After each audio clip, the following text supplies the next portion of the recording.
মন্তব্য হাসনাত আব্দুল্লাহর।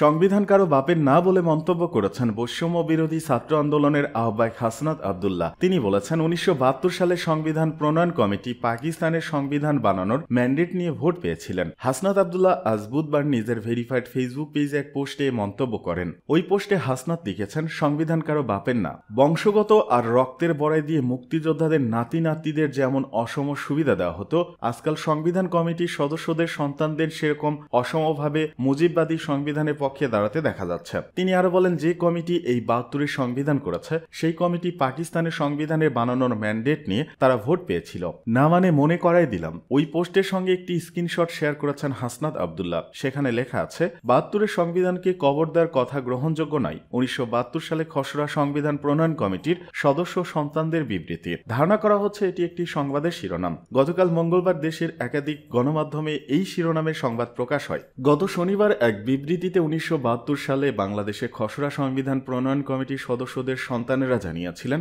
72-এর সংবিধানকে ছুঁড়ে ফেলে দেওয়া বা কবর দেওয়ার মতো কথা কোনোভাবেই গ্রহণযোগ্য নয়। এ ধরনের কথা মহান মুক্তিযুদ্ধ, মুক্তিযুদ্ধের শহীদ ও সংবিধান প্রণয়নের সঙ্গে যুক্ত মানুষদের সর্বোপরি দেশের সাধারণকে অবজ্ঞা করার শামিল।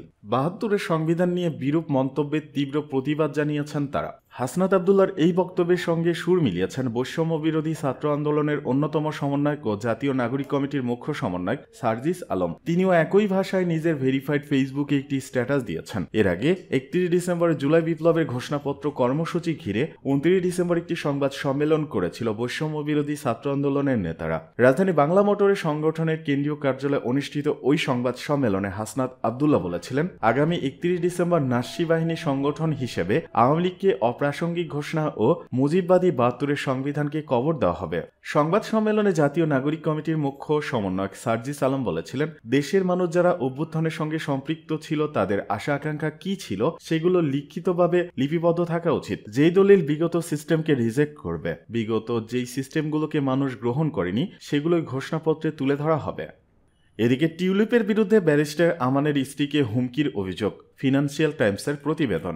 এবার ব্রিটিশ এমপি টিউলিপ সিদ্দিকের বিরুদ্ধে জামায়াত নেতা মীর কাশেম আলীর ছেলে মীর আহমেদ বিন কাশেমের স্ত্রীকে হুমকি দেওয়ার অভিযোগ উঠেছে। ব্রিটিশ গণমাধ্যম ফিনান্সিয়াল টাইমসকে দেয়া সাক্ষাৎকারে ব্যারিস্টার আরমান জানিয়েছেন, 2017 সালে কাশেম পরিবার ইস্যুতে টিউলিপকে প্রশ্ন করেন ব্রিটিশ এক সাংবাদিক। এর জেরে আহমেদের বাসায় অভিযান চালান বাংলাদেশের আইন শৃঙ্খলা বাহিনীর সদস্যরা। তারা আহমেদের স্ত্রীকে মুখ বন্ধ রাখার হুমকি দিয়েছিলেন। গণমাধ্যমটিকে ব্যারিস্টার আরমান আরও বলেন, চ্যানেল 4 নিউজের এক সাংবাদিক টিউলিপকে প্রশ্ন করার ফুটেজটি সম্প্রচারের কয়েক ঘন্টার মধ্যেই আইন শৃঙ্খলা বাহিনীর সদস্যরা আরমানের স্ত্রীকে মুখ বন্ধ রাখার হুমকি দিয়েছেন। তারা বলেছেন, গণমাধ্যমে এ বিষয়ে যেন কোনো আলাপ না ওঠে। টিউলিপের সাংবাদিকদের মুখোমুখি হওয়া ভালো চোখে দেখেনি শেখ পরিবার বলে মন্তব্য করেছেন এই ব্যারিস্টার। তিনি বলেন, যার ফলে তারা প্রশাসন দিয়ে আমার পরিবারকে নতজানু করার চেষ্টা করেছে। ফিনান্সিয়াল টাইমস বলছে, 2016 থেকে 2024 সাল পর্যন্ত হাসিনার গোপন কারাগারে বন্দী ছিলেন মীর আহমেদ বিন কাশেম। বিনা বিচারে দীর্ঘ 8 বছর তাকে ওই গোপন বন্দিশালায় আটক রাখা হয়। হাসিনার পতনের পর গত 6 আগস্ট সেই অন্ধকার কারাগার থেকে মুক্তি পান তিনি।